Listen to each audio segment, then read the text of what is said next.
Hello everyone, welcome to Sigma Academy. So कैसे हैं आप लोग? आज जो हम लोग चैप्टर स्टार्ट करने जा रहे हैं that is from class 8th standard and that is basically on NCERT. So rational number के बारे में पढ़ने से पहले हम लोग उन नंबर्स के बारे में जानेंगे जो हम लोग पहले के क्लासेस में पढ़ चुके हैं। तो आइए स्टार्ट करते हैं। आप लोग ये देख रहे हैं, यहाँ पर नेचुरल नंबर्स है, होल नंबर्स है, इंटीजर नंबर्स है एंड रैशनल नंबर्स है। सो रैशनल नंबर्स तो हमें बिल्कुल भी नहीं पता कि क्या है। आइए रैशनल नंबर्स तो नहीं पता है, लेकिन नेचुरल नंबर्स हमें पता है। आइए देखते हैं नेचुरल नंबर्स क्या है। अगर हम नेचुरल नंबर्स के बारे में बात करें, सो 1 2 3 अप टू सो ऑन, ये नंबर्स जितने भी होते हैं वो नेचुरल नंबर्स होते हैं। मतलब 1 से स्टार्ट करके आप बिल्कुल चलते चले जाइए, कोई उसका एंड नंबर नहीं है। 1 2 3 4 and so on, that is called natural numbers. Whole numbers क्या होता है? जब इन्हीं नेचुरल नंबर्स में हम लोग ज़ीरो ऐड कर देते हैं तो वो क्या बन जाता है? होल नंबर बन जाता है। मतलब ज़ीरो अगर ऐड कर दें नेचुरल नंबर में, ज़ीरो के बाद हम लोग पूरा नेचुरल नंबर लिख दें 1 2 3 4 एंड सो ऑन, तो ये हमारा बन जाता है होल नंबर। मतलब नेचुरल नंबर और होल नंबर में सिर्फ ज़ीरो का डिफरेंस है। When zero is added to the natural number that is become a whole numbers. Now come to the integers. Integers क्या होते हैं? क्योंकि हम लोग तो यहाँ पर देख रहे हैं कि सारे नंबर्स तो हो गए, ज़ीरो से लेकर लास्ट इतने ही तो नंबर्स होते हैं। फिर इंटीजर्स में क्या आएगा? इंटीजर्स में आएगा नेगेटिव नंबर्स भी तो होते हैं। तो नेगेटिव नंबर्स क्या होंगे? पहले तो इंटीजर्स में क्या होंगे? होल नंबर्स और नेचुरल नंबर्स तो होंगे ही, 0 1 2 3 4 अप टू सो ऑन। साथ में नेगेटिव नंबर्स भी होंगे। नेगेटिव नंबर्स मतलब -1 -2 -3, और इधर भी क्या होगा? इन्फिनिटी तक जाएगा, कोई उसका एंड नहीं है। तो माइनस के और सारे ही natural numbers plus whole numbers, ये सब मिलकर क्या बनते हैं? इंटीजर्स बनते हैं। सो अब आई बात किसकी? रैशनल नंबर्स की।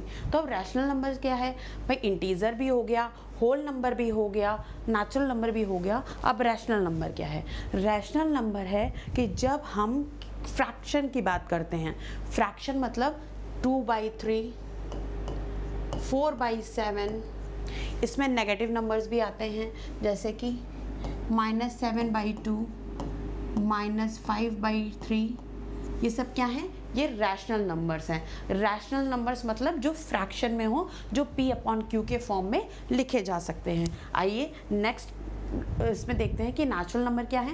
नेचुरल नंबर अभी मैंने क्या बताया? 1 2 3 up to so on, that is called natural number. When zero is added to the natural number तो क्या वो बन जाते हैं? होल नंबर बन जाते हैं। इंटीजर नंबर में क्या होता है? नेचुरल और होल तो होता ही है, साथ में नेगेटिव नंबर्स भी इसमें इंक्लूड हो जाते हैं। और फ्रैक्शन जो कि रैशनल नंबर हम लोग कह रहे हैं, फ्रैक्शन होते हैं -3/6 -3/5 4/7 6/8। किसी भी नंबर को ये फ्रैक्शन जो है वो ही रैशनल नंबर होता है। सो नेक्स्ट स्लाइड में क्या है? रैशनल नंबर्स यहाँ पर कैटेगराइज किया गया है। यहाँ पर क्या दिखाया गया है आपको कि रैशनल नंबर दो पार्ट में डिवाइड होते हैं, एक इंटीजर और एक फ्रैक्शन। अभी आप लोगों ने देखा कि रैशनल नंबर में मैंने क्या बताया था? होल नंबर भी आते हैं, नेचुरल नंबर भी आते हैं, इंटीजर्स भी आते हैं। अब इंटीजर्स तो आ गए और फ्रैक्शन आ गए। अब फ्रैक्शंस क्या होंगे? फ्रैक्शंस 1/3 4/7 -3/2, जितने भी हैं ये सब क्या है? ये सब आ गए आपके फ्रैक्शंस में। अब इंटीजर्स क्या है? इंटीजर्स को फिर तीन पार्ट्स में डिवाइड किया गया है। क्या है वो? Negative integers, zero and positive integers. अब पॉजिटिव इंटीजर्स क्या होते हैं? पॉजिटिव इंटीजर्स वही होते हैं जो नेचुरल नंबर्स होते हैं। मतलब पॉजिटिव इंटीजर्स क्या होते हैं?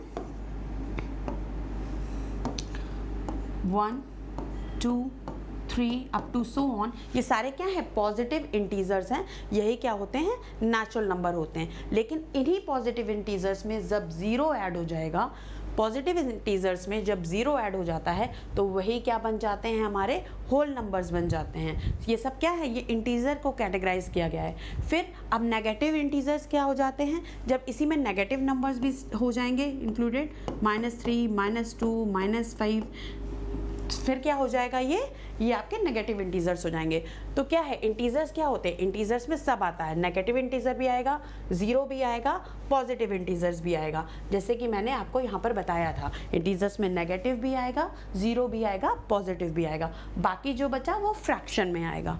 ठीक है, इतना समझ में आ गया? तो चलिए रैशनल को एक बार और जानने की कोशिश करते हैं कि रैशनल क्या है। रैशनल की डेफिनेशन क्या है? Rational number are in the form of P by Q. P by Q के फॉर्म में कैसे? जैसे कि मैंने आपको बताया कि 7/2 where p and q can be any integer. अब आप देखिए यहाँ पर इंटीजर वर्ड का यूज़ किया गया है। इंटीजर वर्ड का यूज़ क्यों किया गया है? इसलिए किया गया है कि केवल आप ये मत समझिए कि रैशनल नंबर केवल पॉजिटिव ही होते हैं, नहीं, इसमें नेगेटिव भी आएंगे। जैसे -4/3, -7/5, -11/4, ये भी क्या है? रैशनल नंबर्स ही हैं, क्योंकि रैशनल नंबर को हम p बाई क्यू के फॉर्म में लिख सकते हैं। p बाई क्यू फॉर्म में लिख सकते हैं, और p और q क्या होंगे? इंटीजर्स होंगे, मतलब वो पॉजिटिव भी हो सकते हैं, नेगेटिव भी हो सकते हैं। अब एक लास्ट लाइन में लिखा गया है and q not equals to 0। बस एक ही कंडीशन है कि नीचे जो डिनोमिनेटर है आपका वो क्या है? 0 नहीं होना चाहिए। p/q मतलब डिनोमिनेटर जो है वो 0 नहीं होना चाहिए। 0 होगा तो क्या होगा? वो अनडिफाइंड हो जाएगी, वैल्यू हम नहीं निकाल पाएंगे, क्योंकि जैसे अगर 4/0 है तो ये क्या हो जाएगी? आपकी अनडिफाइंड हो जाएगी, ये हम लोग नहीं निकाल पाएंगे इसकी वैल्यू। सिर्फ एक यही कंडीशन है कि q 0 नहीं होना चाहिए, मतलब डिनोमिनेटर में 0 नहीं होना चाहिए। अच्छा, इसके अलावा एक और आप लोगों के क्या आता है, एक आप लोग सोच, ये आप लोग के अंदर रहती है एक चीज़ कि आपका क्या 4/2 है, 4/2 है या 6/3 है, क्या ये एक फ्रैक्शन है? क्या ये एक रैशनल नंबर है? ये आप लोगों में एक कन्फ्यूज़न रहता है। क्यों कन्फ्यूज़न रहता है ये? क्योंकि 4/2 तो वैल्यू कट जाएगी और वहाँ पर 2 आ जाएगा। 6/3 में 6 जो है वो 3 से कैंसिल हो जाएगा, यहाँ पर 2 आ जाएगा। 8/2 है, यहाँ पर भी क्या है? कैंसिल हो जाएगा, यहाँ पर 4 आ जाएगा। तो क्या ये एक रैशनल नंबर है? क्या ये रैशनल नंबर है? तो बिल्कुल है, क्योंकि इसको हम p/q के फॉर्म में लिख सकते हैं। इसको क्या, अगर मैं बोलूँ आपसे 3 क्या एक रैशनल नंबर है? बिल्कुल है, क्योंकि 3 को हम लोग p/q के फॉर्म में कैसे लिख सकते हैं? 3/1। इसलिए चाहे वो 4/2 हो, 6/3 हो या कुछ भी हो, 3 केवल 3 हो, केवल 5 हो, वो भी एक रैशनल नंबर है, क्योंकि p/q मतलब अपॉन में इसके 1 करके हम लोग उसको बोल सकते हैं, बता सकते हैं, p/q फॉर्म में लिख सकते हैं, इसलिए रैशनल नंबर है।